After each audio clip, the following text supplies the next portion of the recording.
Hiver 1926. Un froid brutal s'abat sur le polygone de tir de Kovrov, dans les plaines de Russie centrale. Une commission d'officiers de haut rang piétine la neige en soufflant dans leurs mains, les yeux rivés sur un homme maigre en combinaison tachée de graisse. Cet homme tient entre les mains quelque chose que personne dans cette commission n'a encore jamais vu. Une arme légère, plate, étrange, avec un disque posé au-dessus du canon comme une soucoupe venue d'un autre monde. Vassili Dektiarev appuie sur la détente. 20 000 cartouches plus tard, le taux d'incident est de 0,06%. La commission se tait. Puis quelqu'un dit à voix basse « Nous avons déjà la Maxime, ça suffira ». Dektiarev ne répond pas. Il sait qu'il a gagné. Pour comprendre comment cette arme est née, il faut remonter 20 ans en arrière, à Toula, cette ville du centre de la Russie où depuis des siècles, les familles d'armuriers se transmettent le métier de père en fils, comme d'autres se transmettent un prénom. Vassili Dektiarev y voit le jour en 1880, dans une famille d'ouvriers armuriens. Toula, à cette époque-là, n'est pas une ville ordinaire. C'est un organisme vivant qui respire l'huile d'arme et le métal chaud, où l'on sait exactement comment fonctionne un percuteur avant même de savoir lire couramment. À 11 ans, le jeune Vassili entre à l'atelier de l'usine d'armement de Toula, non pas comme garçon de course, mais comme apprenti ajusteur. Ses mains ont quelque chose de particulier. Il sent le métal comme un musicien sent les cordes de son instrument. Il perçoit les tensions, les jeux, les imperfections imperceptibles à l'œil nu. En 1906, sa trajectoire bascule. Vladimir Fedorov, l'un des esprits les plus avancés de l'armurerie russe, l'homme dont le nom restera à jamais lié aux premières armes automatiques de fabrication nationale, prend Dektiarev sous son aile comme assistant personnel. Ce n'est pas une simple promotion, c'est une école que nulle université ne peut offrir. Fedorov lui enseigne à penser la mécanique de façon systémique, non pas seulement assembler un mécanisme, mais comprendre pourquoi il fonctionne et où, inévitablement, il finira par rompre. Dektiarev absorbe chaque mot, chaque démonstration, chaque explication sur les cycles de fatigue du métal. Lorsque la Russie soviétique, en 1918, entreprend fébrilement de construire une nouvelle armée, les deux concepteurs sont envoyés à l'usine d'armement de Kovrov. Le pays manque cruellement d'armes automatiques légères. La mitrailleuse Maxim, lourde, montée sur affût, nécessitant un équipage de plusieurs hommes, excelle dans la défense statique mais se révèle totalement inadaptée au combat manœuvrier. L'infanterie a besoin de quelque chose qu'un seul combattant peut porter et mettre en action immédiatement sans attendre qu'on installe un trépied. À l'usine, on travaille activement sur des systèmes chambrés pour la cartouche de 6,5 mm Arisaka, un calibre japonais récupéré pendant la Première Guerre mondiale. Dektiarev observe ces travaux avec intérêt, mais son esprit est ailleurs. Dès 1915, en pleine guerre, il avait commencé seul, sans ordre, sans financement, sans autorisation, à esquisser les plans d'une carabine automatique. L'idée est simple et audacieuse à la fois. Une automatique à emprunt de gaz, une carcasse légère, un nombre de pièces réduit au strict nécessaire. Pas une Maxime avec son refroidissement par eau et sa bande de 250 cartouches, quelque chose de radicalement différent, une arme conçue pour un seul soldat. Dans les années 20, ces ébauches se transforment en un projet complet de mitrailleuse légère d'infanterie chambrée pour la cartouche standard de 7,62 mm à rebord, modèle 1908, la cartouche déjà produite en masse et familière à toute l'armée. Dektiarev fabrique lui-même 3 exemplaires de pré-série, pas de production en série, pas de soutien du ministère, 3 mitrailleuses et un polygone. La première présentation a lieu en 1923, et c'est précisément à cette occasion que se produit un incident qui faillit tuer le projet dans l'œuf. Parmi les officiers présents ce jour-là se trouve Semyon Boudienny, le légendaire commandant de cavalerie, un homme au poids politique considérable dans le jeune État soviétique. Il prend l'arme en main, tire quelques rafales, opine du chef avec satisfaction, et à cet instant précis, le percuteur se casse. Un incident de tir devant Boudienny lui-même. Dektiarev ne se décompose pas, il explique posément que le concept est solide, que la pièce défaillante est un détail mineur, que l'arme fonctionne dans son principe. Boudienny, à son honneur, accepte de juger sur la logique plutôt que sur le résultat immédiat. Mais le véritable adversaire n'est pas la mécanique capricieuse, c'est le conservatisme des états-majors. La majorité des officiers ne comprend sincèrement pas pourquoi il faudrait une nouvelle mitrailleuse alors que la Maxim existe. Lourde, certes. Sur affût, certes. Mais fiable, éprouvée, connue de chaque unité. Les arguments sur la mobilité et le poids se brisent contre un mur d'habitude. Les travaux s'étirent sur plusieurs années, non pas parce que la conception est mauvaise, mais parce que personne ne veut vraiment la regarder en face. Deghtiarev affine, teste, affine encore. En 1926, l'arme atteint le niveau de performance qui stupéfie la commission sur le polygone enneigé. 20 000 coups tirés, presque aucun incident. En décembre 1927, les 100 premiers exemplaires sortent de la chaîne de montage de l'usine de Kovrov. Et ce même mois, l'arme est officiellement adoptée par l'Armée rouge sous la désignation Deghtiareva Peknotny, en français, la mitrailleuse légère Deghtiarev pour l'infanterie. La production en série démarre pleinement en 1928. La mitrailleuse légère que personne ne voulait vient d'obtenir son billet d'entrée dans l'histoire. Lorsque la mitrailleuse Deghtiarev arrive entre les mains des soldats de l'Armée rouge, la première chose qui frappe, c'est le disque. Plat, circulaire, presque aussi large qu'une assiette, il repose sur le dessus de la boîte de culasse et attire immédiatement le regard. Rien de comparable n'existe alors dans l'arsenal soviétique. 47 cartouches disposées en 2 rangées concentriques maintenues par un ressort interne à spirale. Charger ce chargeur n'est pas une opération anodine. Il faut armer le ressort manuellement, placer les cartouches une à une dans le bon sens, vérifier la position de chacune. À l'abri, sur un terrain d'exercice, avec le temps pour soi, c'est acceptable. Dans une tranchée, sous le feu, par -20 degrés, les doigts engourdis et le cœur qui bat à tout rompre, cela devient une épreuve à part entière. Pourtant, la logique d'ingénierie derrière ce chargeur disque est imparable. Un chargeur à boîte de grande capacité sur une mitrailleuse de l'époque implique soit une structure latérale encombrante, soit une alimentation par le dessous peu fiable. Deghtiarev choisit le disque en position haute. L'alimentation s'effectue vers le bas par gravité combinée à la pression du ressort, ce qui doit théoriquement garantir une distribution régulière. Dans la pratique, il s'avère rapidement que le ressort du disque a la fâcheuse tendance à faiblir vers les dernières cartouches. L'engagement du mécanisme devient incertain précisément au moment où le tireur peut le moins se permettre un incident. Les 5 à 7 dernières cartouches du disque sont souvent une loterie. La rafale part ou elle ne part pas. Le poids d'un disque chargé atteint 2 kg 800 g. Chaque servant porte en règle générale 3 disques de réserve, en plus de celui engagé dans l'arme, soit plus de 11 kg rien que pour les munitions. Ajoutez à cela la mitrailleuse elle-même avec son bipied, dont la masse avoisine 9 kg 100 g, et la réalité du fantassin porteur devient limpide. Pour transporter le stock de munitions dans le combat, le règlement prévoit officiellement un deuxième servant dont la mission exclusive consiste à porter les disques et aider à les recharger. 2 hommes pour une seule arme, une solution contrainte mais éloquente. L'automatisme de la mitrailleuse repose sur le principe de l'emprunt des gaz. À 185 mm en arrière de la bouche du canon, un orifice est percé dans la paroi du tube. Une fraction des gaz de combustion s'y engouffre et pénètre dans un cylindre fixé sous le canon.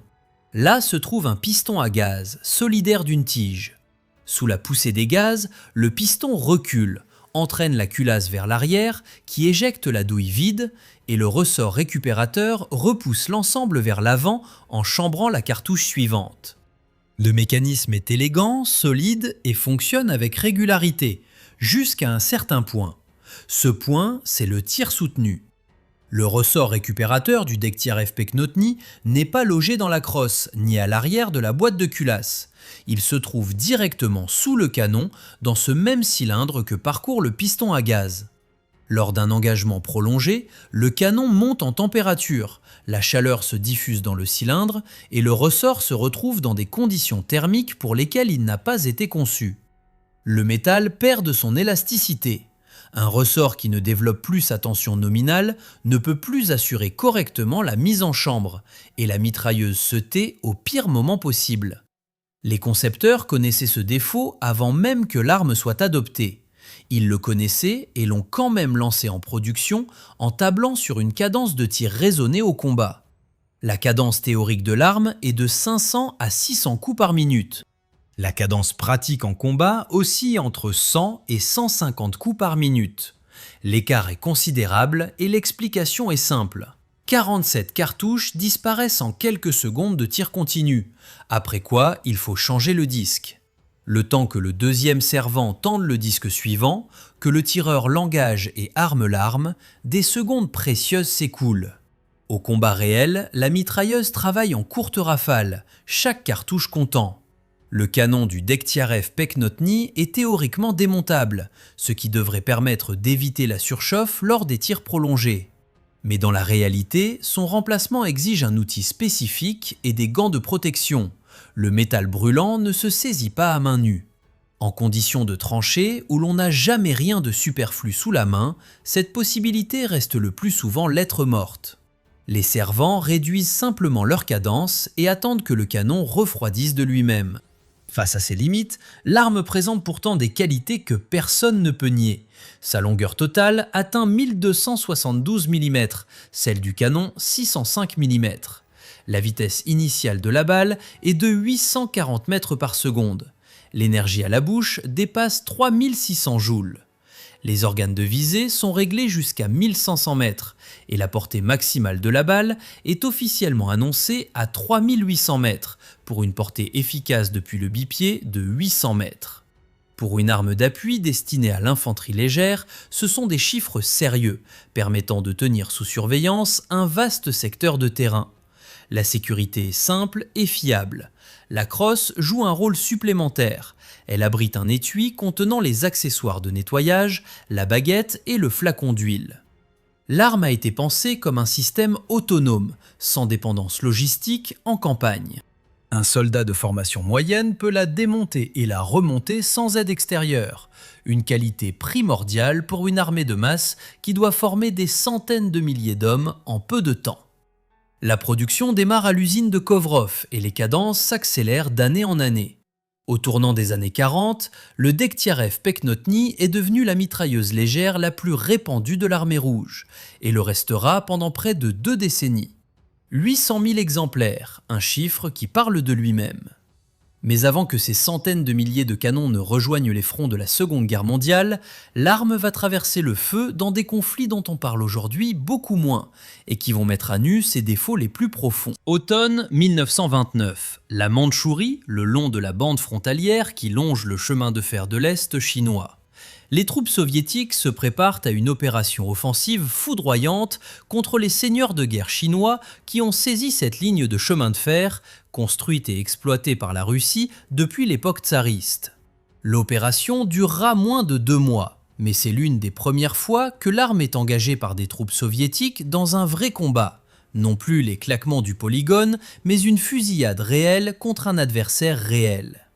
Les conditions se révèlent rudes. La Mandchourie en automne, c'est des écarts de température brutaux entre le jour et la nuit, de la poussière en marche et de l'humidité dans les bas-fonds. Les équipes de mitrailleurs travaillent au sein de groupes d'assaut, appuyant l'infanterie lors de la prise de position fortifiée. Ce que les commandants retiennent surtout de ces engagements, c'est que la mitrailleuse est effectivement légère, effectivement mobile, un seul homme peut changer de position sous le feu sans abandonner son arme. Par rapport à la Maxime lourde sur son affût à roue, c'est un avantage tactique de premier ordre. Les remarques sur la fiabilité restent modérées dans ce conflit. L'intensité des échanges est limitée, les canons ne montent pas à des températures critiques et les ressorts tiennent. La véritable épreuve arrive 10 ans plus tard et elle ne ressemble en rien à la Mandchourie. Été 1939, les steppes mongoles au bord de la rivière Khalkhin-Gol. Les forces soviétiques et mongoles affrontent l'armée japonaise dans un conflit qui, par son ampleur, tient déjà de la guerre à part entière. Aviation, blindés, artillerie lourde et une infanterie qui a un besoin urgent d'appui-feu immédiat sans attendre les mitrailleuses lourdes sur les flancs. Le Dektyarev Peknotny se retrouve au cœur des combats rapprochés. Khalkhin-Gol est le premier conflit où la faiblesse du ressort se manifeste pleinement. La chaleur estivale dans la steppe mongole atteint 40 degrés à l'ombre. Les mitrailleuses fonctionnent dans un contexte d'attaques et de contre-attaques incessantes. Les servants appuient sur la gâchette sans relâche pour tenir les positions. Les canons montent en température, les cylindres à piston deviennent des sortes de fours, et les ressorts, ceux-là même logés directement sous le canon, commencent à lâcher. Les incidents en plein cœur des engagements les plus violents deviennent monnaie courante. Les commandants sur place élaborent rapidement leurs propres règles empiriques. Ne jamais laisser la mitrailleuse tirer en longue rafale, ménager des pauses, traiter le ressort comme la prunelle de ses yeux. Cela réduit la puissance de feu, mais permet au moins à l'arme de rester en état de marche. Les disques posent un problème à part entière sur les rives du Khalkhin-Gol. Les alimenter en plein combat, sous le feu, est une épreuve. Le ressort interne du disque doit être armé avec une clé spéciale, les cartouches disposées avec soin et précision. Un mauvais engagement suffit à provoquer un faux départ à l'alimentation. Le deuxième servant, qui selon le règlement s'occupe exclusivement de cette tâche, est souvent mis hors de combat avant le tireur principal. Il est moins protégé, constamment en mouvement à côté du mitrailleur. Lorsque le deuxième servant tombe, le premier se retrouve seul face à des disques vides et à une arme qui se tait après quelques secondes de tir. Les rapports de Khalkhin-Gol atterrissent sur le bureau des concepteurs à Kovrov. Dektyarev les lit avec attention. Les critiques sont précises, le ressort, le disque, la surchauffe. Mais le temps manque pour une refonte sérieuse. L'Union soviétique regarde déjà vers l'Ouest, où l'Europe s'embrase dans un nouveau conflit, et personne ne se presse d'engager une modernisation en profondeur dans ce contexte. On décide de se limiter à des recommandations d'emploi, tirer en courte rafale, surveiller la cadence, préserver le ressort. Ce n'est pas une réponse d'ingénieur au problème, c'est une notice expliquant comment vivre avec le problème. Hiver 1939-40, la Finlande. L'Union soviétique engage une guerre qu'elle prévoit de conclure en quelques semaines et dans laquelle elle va s'enliser pendant 3 mois et demi. L'isthme de Carélie, les forêts, la neige jusqu'à la ceinture, le thermomètre à -30. Pour le Dektyarev Peknotny, c'est sans doute l'épreuve la plus brutale de toutes celles traversées avant le début de la Grande Guerre à l'Ouest. Par grand froid, la graisse durcit et cesse de remplir son rôle. Les pièces métalliques se grippent, le ressort du disque, déjà sujet aux caprices en température normale, perd son élasticité au gel encore plus vite, non plus par la chaleur, mais par le froid. Les soldats finlandais, qui connaissent leur forêt comme leur poche et savent se battre en hiver, frappent les colonnes soviétiques par des embuscades éclairs, vite par surprise, et ils disparaissent aussitôt dans les arbres. L'infanterie soviétique a besoin d'un feu nourri immédiat, sans le temps de réchauffer l'arme ni de faire fondre la graisse figée. Les mitrailleuses se taisent précisément quand on en a le plus besoin. Les servants inventent leurs propres remèdes. Ils gardent la mitrailleuse sous leur capote ou dans leur sac de couchage jusqu'au dernier moment avant le combat pour que le métal ne gèle pas. Ils retirent la graisse standard au solvant et la remplacent par un lubrifiant plus fluide. Ils portent les disques contre leur corps, sous les vêtements contre la peau pour les maintenir à une température utilisable. Tout cela relève d'une ingénierie de terrain que rien n'aurait dû rendre nécessaire si la conception avait pris en compte dès l'origine les conditions de l'hiver russe. Malgré tout, la mitrailleuse continue de se battre. Là où les équipes savent en tirer parti, là où elles respectent la cadence et ménagent le ressort, le Dektyarev Peknotny fonctionne. Il donne à l'infanterie soviétique ce qu'elle n'avait pas auparavant, un point d'appui feu mobile capable de se déplacer avec la ligne d'assaut. Aucun de ces conflits des années 30 n'a tué la mitrailleuse de Dektyarev. Ils ont simplement mis ses failles à nu et fourni à l'armée une expérience achetée à un prix trop élevé. 1 an plus tard, cet enseignement va être convoqué à une échelle que nul survivant des forêts finlandaises n'aurait pu imaginer. Le 22 juin 1941, les forces allemandes franchissent la frontière soviétique sur toute sa longueur. Dans les premières semaines, l'armée rouge perd des quantités colossales de matériel et d'hommes. Des dépôts d'armes entiers tombent aux mains de l'ennemi, des divisions sont encerclées et anéanties. Dans ce chaos, le Dektyarev Peknotny devient presque le seul point d'appui stable pour l'infanterie soviétique. Une arme répandue dans chaque section, relativement simple à manier, qui fonctionne au moins quand tout le reste s'effondre. En juillet 1941, une compagnie de fusiliers dispose de 6 mitrailleuses légères. C'est catastrophiquement insuffisant. L'infanterie allemande avance avec un appui dense en mitrailleuses et mortiers, et les contre-attaques soviétiques saignent à chaque tentative. Les commandants en première ligne réclament davantage d'armes automatiques, immédiatement à n'importe quel prix. Les usines de Kovrov tournent 24 heures sur 24.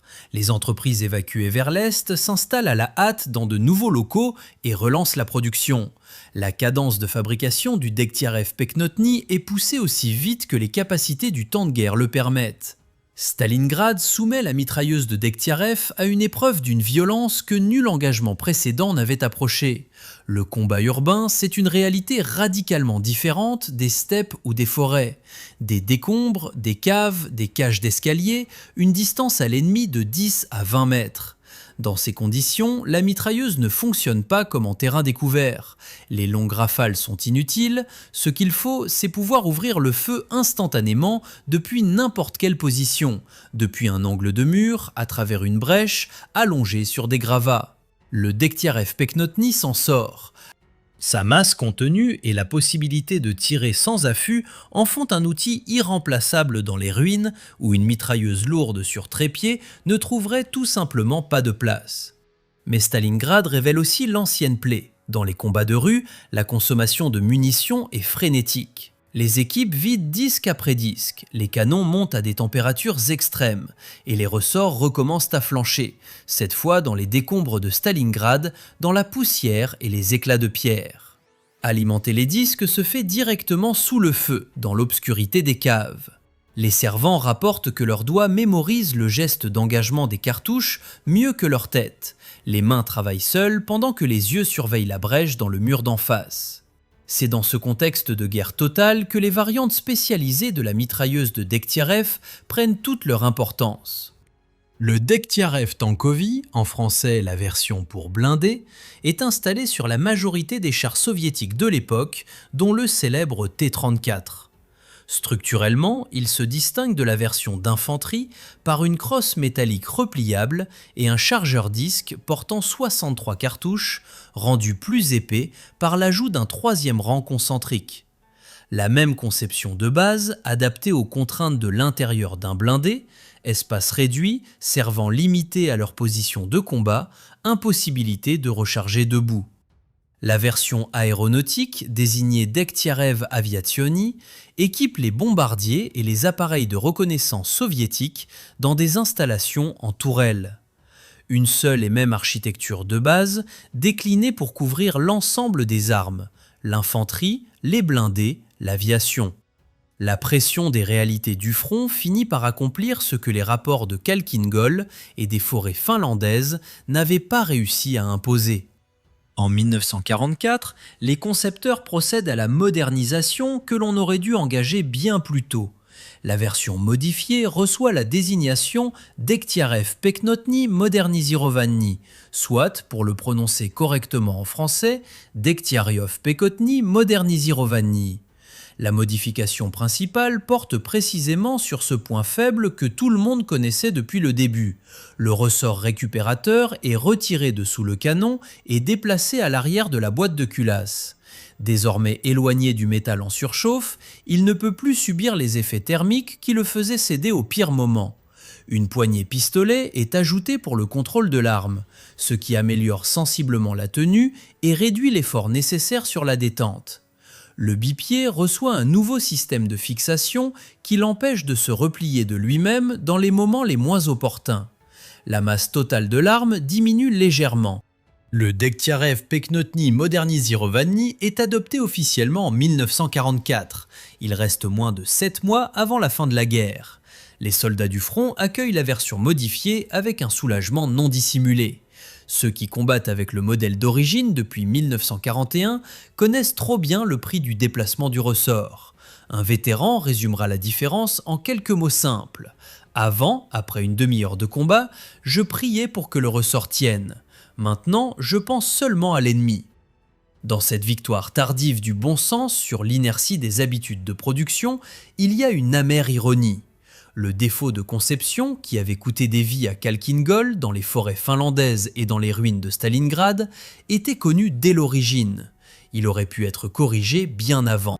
La guerre n'a pas laissé le temps de réfléchir, elle a exigé une solution quand le compte à rebours se mesurait déjà en mois, non plus en années. À la fin, la mitrailleuse obtient ce dont elle avait besoin depuis le premier jour. Mais il a fallu 4 ans de guerre pour y parvenir. En 1944, le nombre de mitrailleuses légères dans une compagnie de fusiliers soviétiques atteint 12 unités, auxquelles s'ajoutent 2 mitrailleuses lourdes sur affût. L'infanterie soviétique rivalise désormais avec son adversaire en densité d'armes automatiques et le dépasse même par endroits. Le Degtiarev Peknotny est partout, en défensive et en attaque, dans les forêts de Biélorussie et dans les rues des villes polonaises, sur les rives de la Vistule et dans les contreforts des Carpates. 800 000 exemplaires produits, ce chiffre signifie que la mitrailleuse de Degtiarev est présente dans presque chaque engagement de l'infanterie soviétique pendant toute la durée du conflit. Le Degtiarev Peknotny était partout où se battait l'infanterie soviétique, du premier au dernier jour du conflit. La victoire de mai 1945 ne referme pas le dossier de la mitrailleuse de Degtiarev. Elle l'ouvre sur un nouveau chapitre, bien plus vaste géographiquement que tout ce qui a précédé. Des centaines de milliers d'exemplaires du Degtiarev Peknotny et du Degtiarev Peknotny Modernizirovany dorment dans des dépôts, et une partie d'entre eux prend rapidement le chemin de pays alliés ou de régimes amis aux 4 coins du monde. La géographie de cette dispersion est saisissante. Pologne, Hongrie, Roumanie, Mongolie, Cuba, Somalie, Seychelles. Une arme, née dans les ateliers de Kovrov, finit par atteindre l'équateur et les tropiques, des jungles et des déserts, des armées dont Degtiarev lui-même n'avait probablement jamais entendu parler. La Chine écrit une page à part entière dans cette histoire.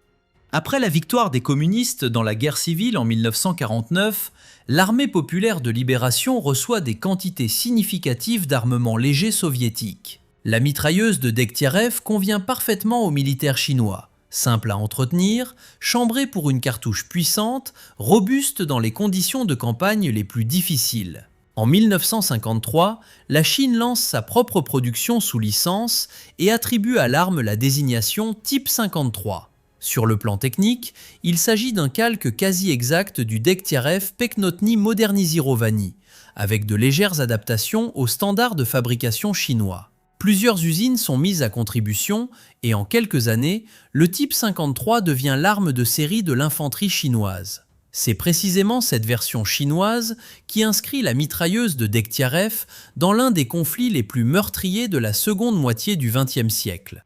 Le Vietnam dans les années 60 et 70. Les unités de l'armée populaire du Vietnam et les combattants du Front national de libération du Sud-Vietnam affrontent les forces américaines dans des conditions pour lesquelles une arme conçue au milieu du XXe siècle se révèle étonnamment adaptée. La jungle dense, les sentiers étroits, les embuscades sur la route de marche, dans ce type d'engagement, les longues distances ne comptent pas, et la mobilité ainsi que la fiabilité priment sur tout le reste. Le Type 53 supporte sans fléchir l'humidité tropicale, les pluies torrentielles et la boue épaisse. Les équipes le portent à travers une jungle sans route, traversent des rivières avec lui, se réfugient dans des tunnels souterrains en le gardant en état de marche. Les soldats américains qui se retrouvent cloués au sol par cette mitrailleuse dans la jungle ont du mal à croire, dans un premier temps, qu'une arme conçue dans les années 20 du siècle précédent puisse les mettre en difficulté avec une telle efficacité. Le son caractéristique de la rafale, le disque plat au-dessus de la boîte de culasse, tout cela devient une marque reconnaissable de l'adversaire dans la végétation. Une arme pensée pour les champs de bataille européens se trouve parfaitement à son aise dans les jungles asiatiques, près d'un demi-siècle après sa conception.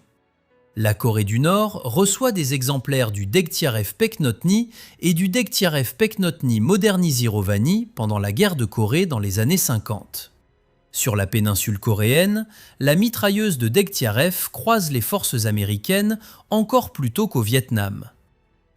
Elle y est employée principalement en défense de positions fortifiées dans les montagnes où des points d'appui fixes au secteur de tir croisé donnent à une mitrailleuse légère toutes ses chances.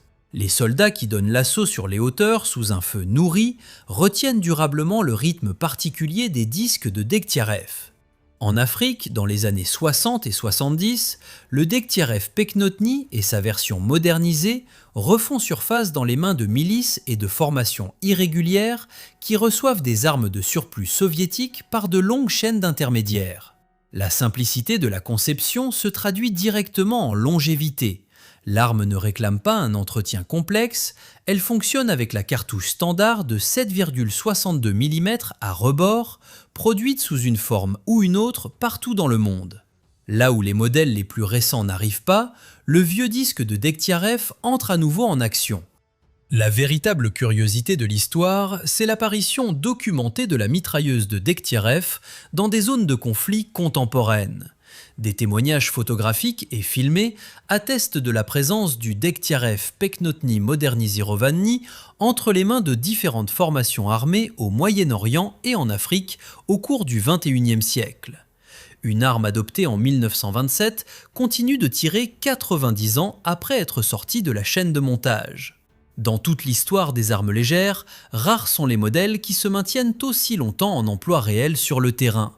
Le dernier épisode de combat massif documenté avec cette arme remonte au combat en Afghanistan dans les années 80, où le Deghtiarev Peknotny Modernisirovanny apparaît chez certains groupes de combattants aux côtés d'autres armes récupérées ou livrées de l'extérieur.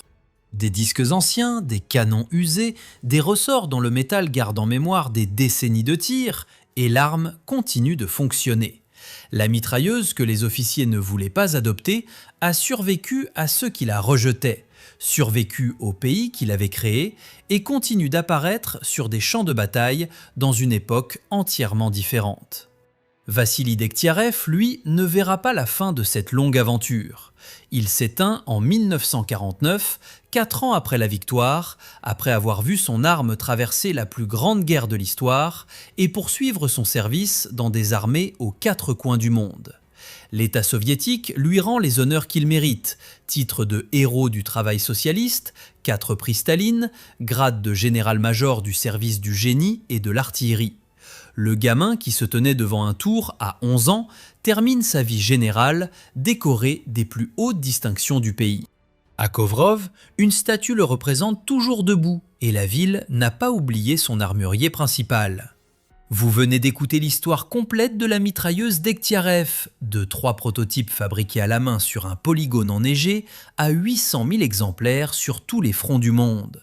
Si cette histoire vous a tenu en haleine, laissez un like et abonnez-vous à l'Arsenal de l'Histoire. De nouveaux épisodes sur les armes qui ont changé le cours des événements sont publiés régulièrement et les meilleures suggestions de la communauté sont intégrées directement au programme.